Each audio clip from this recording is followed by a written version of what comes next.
दोस्तों स्वागत है आप सभी का दे ऑटो एंड इलेक्ट्रॉनिक चैनल में। आज का वीडियो है Swift Dzire 2011 model diesel version है। इसका प्रॉब्लम ये है कि इसका ई मोबिलाइज़र लाइट कंटिन्यूस ब्लिंक कर रही है। ये गाड़ी 2-3 गैरेज में जाके फाइनली मेरे पास आई है। उन गैरेज वालों ने बताया कि इसका ई मोबिलाइज़र ख़राब है और ई मोबिलाइज़र बदलना पड़ेगा और ई मोबिलाइज़र इधर कहाँ भी अवेलेबल नहीं है और कंपनी ने बोला है कि 15 दिन वेट करना पड़ेगा। तो देखो ये स्टार्ट नहीं हो रही है।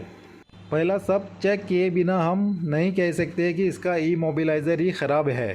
पहला स्कैन करके देखते हैं और उसके बाद में ई मोबिलाइज़र में सप्लाई चेक करेंगे। मारुति में स्कैन करते हैं और मैनुअल सिलेक्शन में जाते हैं। इंडियन स्विफ्ट,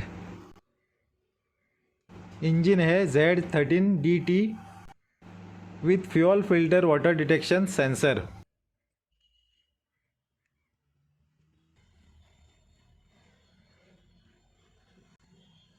यहाँ आ गया, डीजल ले आना करके आया है, चलता है।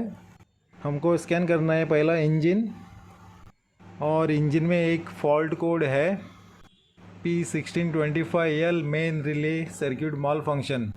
इस DTC के कारण भी स्टार्ट नहीं हो सकती है गाड़ी, लेकिन ई मोबिलाइज़र लाइट ब्लिंक नहीं करेगी इस DTC से।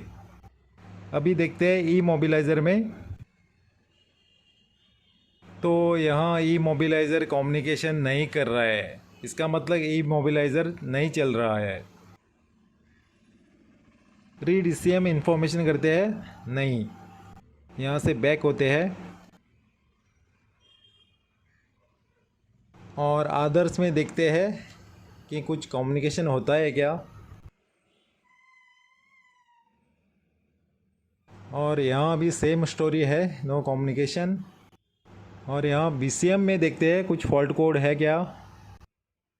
और यहाँ एक लॉस्ट कम्युनिकेशन विथ ECM, इसको भूल जाते हैं।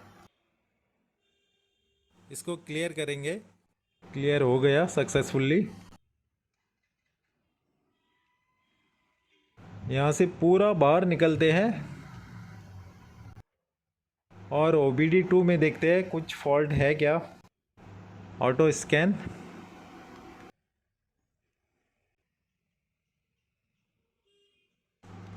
रीड स्टोर्ड कोड्स, कोई नहीं है। पेंडिंग कोड्स, कोई नहीं है। OBD2 स्कैन में ई मोबिलाइज़र का कुछ नहीं मिलेगा। विन रीड कर रहा है OBD2 में और कैलिब्रेशन फाइल भी रीड कर रहा है। तो ई मोबिलाइज़र यहाँ है, इस चाबी के पास, चाबी के साइड में अंदर रिंग जैसा रहता है। अभी इस कवर को खोलना पड़ेगा और ये निकाल दिया ई मोबिलाइज़र। अब इस कनेक्टर में वोल्टेज मेजर करेंगे। ये 8 पिन का कनेक्टर है, इसमें 6 ही है, 2 डमी है। ज़्यादा करके मारुति में 4 पिन का कनेक्टर रहता है, इसमें 6 पिन का है। तो वोल्टेज मेजर करके देखते हैं। तो यहाँ 5 पिन में 12 वोल्ट आ रही है, 4 पिन में 2.5, एक कैन का रहेगा, और पिन 3 में भी 2.5 आ रहा है। ये दोनों कैन कम्युनिकेशन के पिन्स है।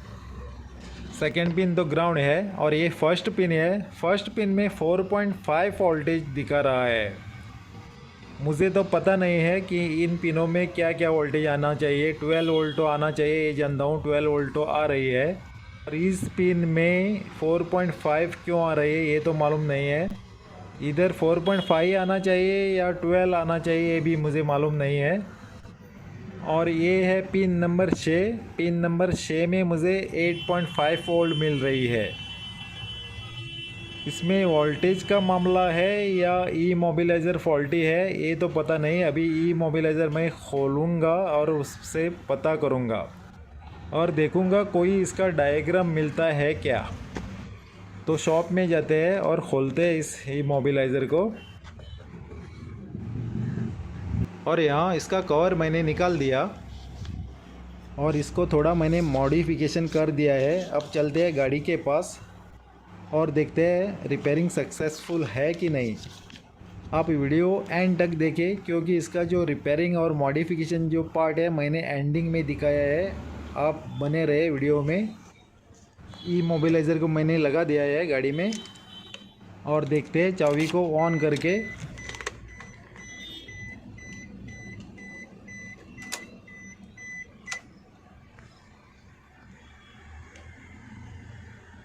अभी इमोबिलाइज़र की लाइट ब्लिंक करना बंद हो गया, तो इसका मतलब अभी इमोबिलाइज़र चल रहा है।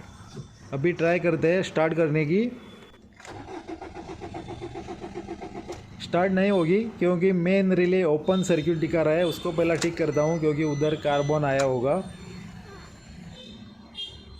और मेन रिले मैंने ठीक कर दी है, और मैं भूल गया रिकॉर्डिंग करने को। और इधर गाड़ी स्टार्ट भी हो गई। मैं और एक बार स्टार्ट करके दिखाता हूँ आपको।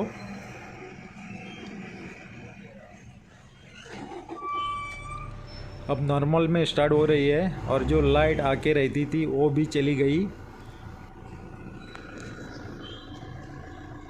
इमोबिलाइज़र यूनिट ओपन ही है। इसको फिर से शॉप में लेके जाते हैं और आपको एक्सप्लेन करता हूँ कि क्या प्रॉब्लम था इसमें, और बाद में ही इसको बंद कर देगा।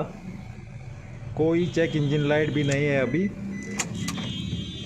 चाबी निकाल के और एक बार स्टार्ट करके दिखाता हूँ।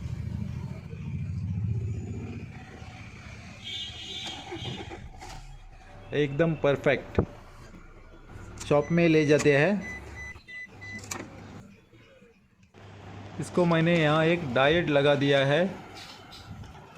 इसमें टोटल 8 पिन है, लेकिन लास्ट में 2 जो है डमी है, और 6 पिन में ही कनेक्शन है। इसका कनेक्शन मैं आपको अभी बता देता हूँ क्या क्या है।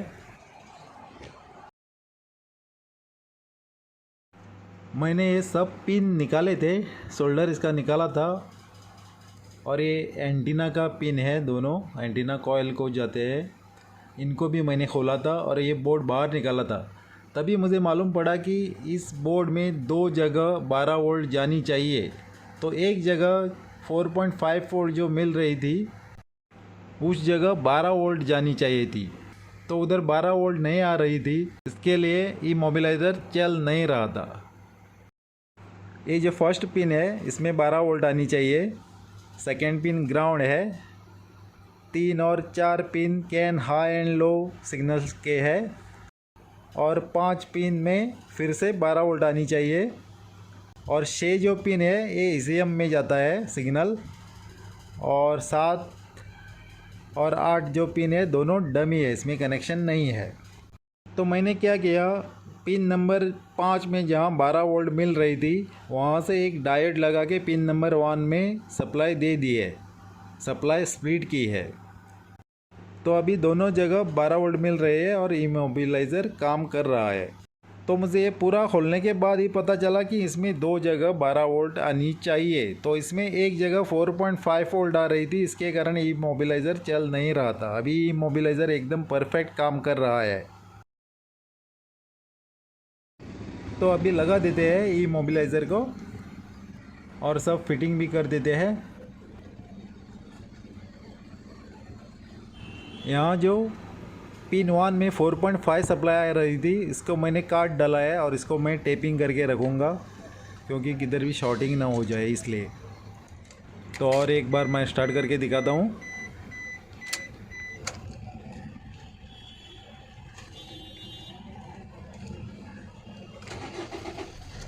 और ये स्टार्ट हो गई। RPM 900 तक है। कोई चेक इंजन लाइट बिट कुछ नहीं है अभी क्लस्टर में। सब कवर्स भी लगा दिए, काम पूरा हो गया। भाई मेरे चैनल में आप नए हैं तो प्लीज़ सब्सक्राइब कीजिए और लाइक भी दे दीजिए।